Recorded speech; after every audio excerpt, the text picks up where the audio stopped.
My name is Nora. Wait, no. Let me start over. My name is Laurel Voss, and I'm 33 years old. I'm a licensed plumber. Not the apprentice kind, not the I assist someone more qualified kind. I hold a master plumber's license in the state of Ohio. I run my own one-woman outfit with 2 guys working under me. And last spring, I landed a contract to retrofit the plumbing system in a 12-unit apartment building that a developer was converting from commercial space in Columbus. That project alone billed out at just over $200,000. I say all of this not to brag, because honestly I don't feel the need to brag about it. I say it because the people in this story forgot it existed. Or rather, they never thought to ask. I've been doing this work since I was 22. My uncle taught me. He'd been a plumber his whole life, and when I was finishing community college with no clear direction, he asked if I wanted to ride along on some jobs. I said yes, mostly because I needed to get out of my mother's house. And within 6 months, I knew I'd found the thing I was supposed to be doing. There's a logic to pipe systems that I love. There's also something deeply satisfying about fixing a problem that is invisible to everyone until it becomes catastrophic. Most people don't think about their pipes until water is coming through the ceiling. I think about pipes constantly, and because of that, ceilings stay dry. I tell people what I do, and I watch their faces do this thing where they rearrange themselves. A kind of recalibration. Plumber. They say it back to me sometimes like they're confirming a translation. Oh, a plumber. And then there's a pause while they decide whether to keep asking questions or redirect to something safer. I don't take offense anymore. I used to. Now I just wait to see which way they'll go. My sister-in-law did not wait. She went straight to redirect. Her name is Courtney, and she married my brother 4 years ago. My brother's name is Garrett, and before you ask, yes, I've noticed the irony. Garrett, who got a business degree from Ohio State and works in corporate risk assessment for an insurance company, who wears button-down shirts even on weekends, and once referred to the concept of brand identity, unironically at Thanksgiving dinner. Garrett married someone who is perfectly matched to him. Courtney is smart. She's genuinely smart.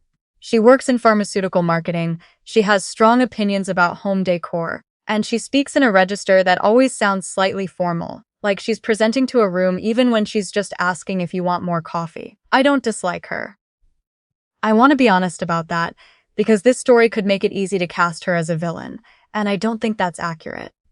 I think she's someone who cares very much about what things look like, and sometimes caring too much about appearances makes people do things they'd otherwise be embarrassed to admit. In January of last year, Courtney's parents came to visit from Connecticut. They were in town for a long weekend, staying at a hotel downtown, and Garrett and Courtney hosted a dinner on Saturday night. Family dinner, he'd told me when he called. Come meet her parents, it'll be good. I said I'd be there.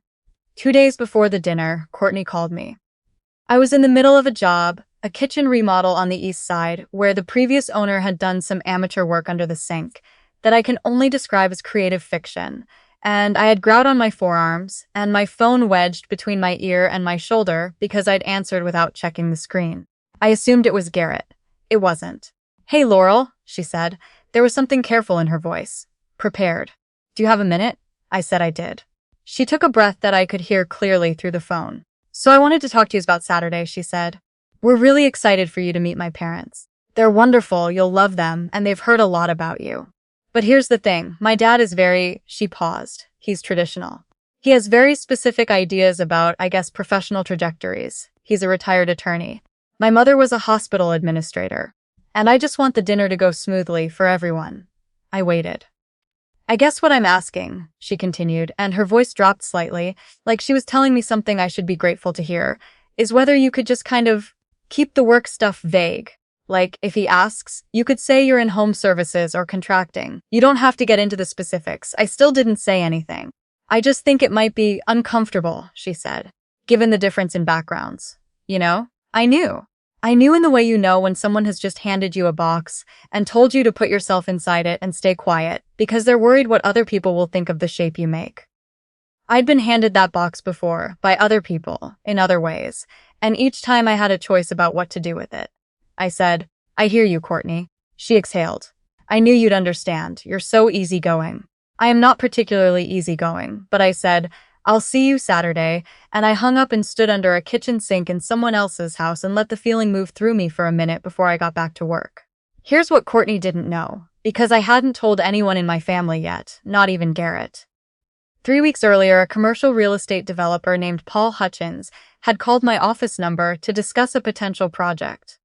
He'd found me through a referral from a general contractor I'd worked with on the apartment building conversion. Paul was planning to develop a mixed-use property in the short north, retail on the ground floor, 14 residential units as above, and he needed a master plumber to oversee the entire system from the ground up. We'd had 2 phone calls and 1 in-person meeting at his office, and we were in the final stages of formalizing the terms of an agreement that would be, by a significant margin, the largest contract I had ever signed. The number we were discussing was in the range of $420,000, depending on scope adjustments.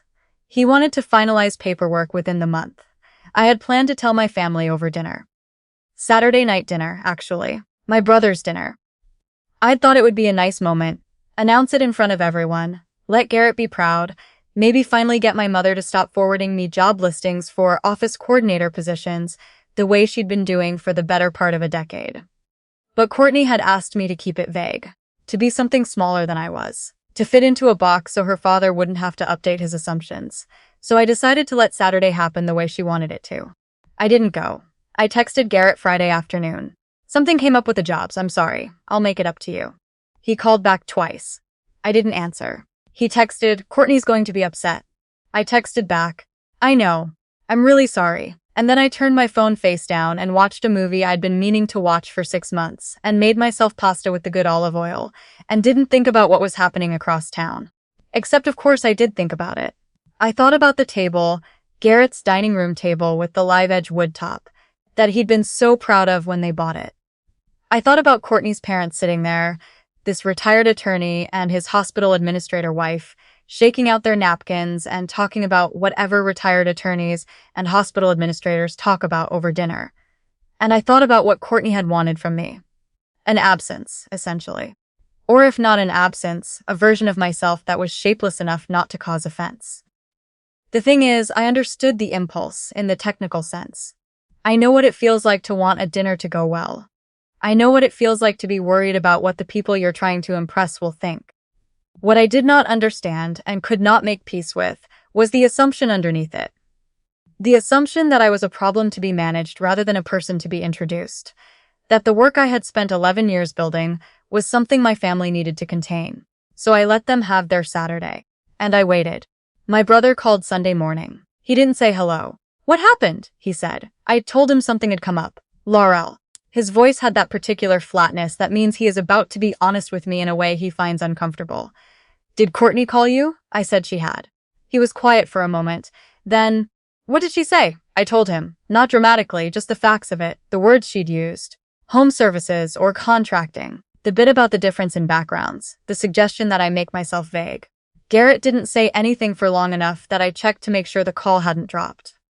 I didn't know she was going to do that, he finally said. I want you to know that. I told him I believed him. You should have just come anyway, he said. You should have come and just been yourself. I said maybe. But I'd been asked not to be myself, and I thought it was fair to take that request seriously and make a decision accordingly.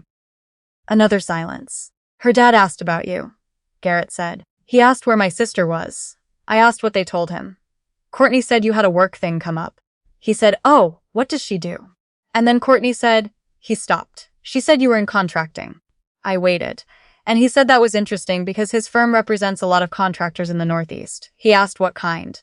And Courtney said she wasn't sure of the specifics. He paused again. And then her mother, who apparently grew up in rural Pennsylvania and had a grandfather who was a pipe fitter, said that the trades were the backbone of any real economy and that it was a shame more young people didn't go into them. And her dad agreed. I sat with that for a moment. He's a construction law attorney, Garrett said. Laurel. He specialized in construction law for 30 years. He represented trade contractors. That was his entire practice. I didn't say anything because there wasn't much to say. The thing speaks for itself.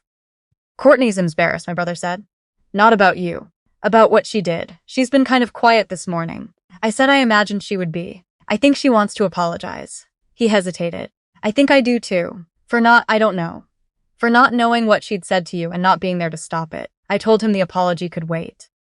I had something I needed to tell him first. I told him about the contract. I told him about Paul Hutchins and the Short North development and the 14 residential units, and the number we'd been negotiating, which at that point was sitting at $420,000 pending a scope review.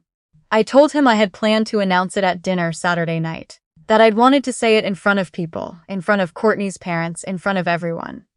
Garrett was quiet for a long time after that, longer than any of the other silences. Then he said very quietly, 420,000. I said 420. And it might go up. He said, Laurel. I said, I know. I'm proud of you, he said. And his voice had changed, not cracked exactly, but shifted, like something behind it had moved. I want you to know that. Regardless of everything else, I am really proud of you. I thanked him, and I meant it. Because when you've spent years watching people rearrange their faces when you tell them what you do, hearing your brother say those words without any pause between them lands differently. It stays. He came over that afternoon. Not with Courtney, just him. He brought a bottle of wine that I knew was more expensive than what he usually bought, which was his way of marking the occasion without knowing how to say it outright, which is very Garrett. We sat at my kitchen table for 2.5 hours. We talked about the contract and about our uncle, who'd passed away 4 years earlier and who had taught me everything. And we talked about our mother and her office coordinator email forwards, which made us both laugh in the way that only siblings can laugh at their parents, with love and exasperation in equal measure. He apologized for not knowing what Courtney had said to me and for not anticipating it. I told him that wasn't his fault to carry. He said he understood, but he was going to carry some of it anyway, at least for a while. I didn't argue with that. It seemed honest. Courtney called me the following Tuesday. It was not a quick call. She talked for a long time, longer, I think, than she'd expected to. She explained what she had been, which involved a version of her father that was more rigid and judgmental than the man who had apparently spent the entire drive back to their hotel, talking about how impressed he was by young women going into the trades and asking Garrett for my number, because he wanted to discuss whether I'd ever considered taking on work in Connecticut. She said she realized she had made an assumption that was wrong. She said she had made me smaller than I was in her head, and she understood now that was a failure of imagination on her part. She said she was sorry. It wasn't a short apology. It wasn't wrapped up neatly. It had some grief in it. Not performed grief, but real discomfort. The kind that happens when you've seen yourself do something you didn't think you were capable of. That kind of apology takes longer to get out. I've given a few of those myself. I accepted it. Not because it erased anything. It didn't erase the Friday night phone call or the box she'd wanted me to climb into, or the feeling of sitting alone watching a movie that I cannot actually remember the plot of, because I was thinking about dinner tables the whole time. It didn't erase that, but I wasn't interested in carrying the weight of it either. I do enough heavy lifting in a workday. Courtney's father, whose name is Richard, did end up calling me. He wanted to talk about a commercial development project his firm was involved in as legal counsel, a hotel renovation in Hartford that had run into significant issues with the original contractor's work. He asked if I knew anyone I'd trust in the Connecticut area. I told him I had 2 colleagues I'd staked my reputation on, and I passed along their information. One of them called me 2 weeks later to say they'd had a meeting with Richard's referral, and things were looking promising. I don't know if anything will come of it professionally for me specifically. That's not really the point. The point is that the thing Courtney wanted to hide was the exact thing her father respected. The work, the license, the 11 years of learning a system that most people don't understand until something breaks. She tried to make me invisible at her dinner table, and what she actually did was put me in a room. Not literally, but in the way that counts, with someone who saw exactly what I was before he'd even met me. 2 months after all of this, Courtney and I had lunch. Just the 2 of us, she suggested it, which surprised me. We met at a place near her office downtown, a nicer spot than I'd usually pick, and I wore clean clothes and left my work boots in the truck, not because she asked me to, but because I felt like it. She talked about her job and about something she and Garrett were considering that I'll let them announce in their own time. I talked about the Short North project, which had finalized by then, $438,000 after the scope revision in writing signed. She listened the whole time. Actually listened, in the way that means she was taking it in rather than waiting for her turn. At the end of lunch, she said, I didn't realize how much I didn't know about what you do. I told her that was what happened when you didn't ask. She nodded. I'm going to ask more. I said good. I told her I'd tell her more, and I meant it. There is a building going up in the Short North right now. When you drive down High Street, you can see the framing going in, the scaffolding, the slow vertical progress of a structure that did not exist a year ago. My pipes are going into that building. My hands are in those walls, in that system, in everything that will make that building livable and functional and safe for the people who will eventually call it home. I'll know it's there every time I drive past, for the rest of my life. Nobody at any dinner table can take that from me. I'm still in my work boots. I still smell like flux paste and copper at the end of a long Tuesday, and I have not once in 11 years considered being anything else.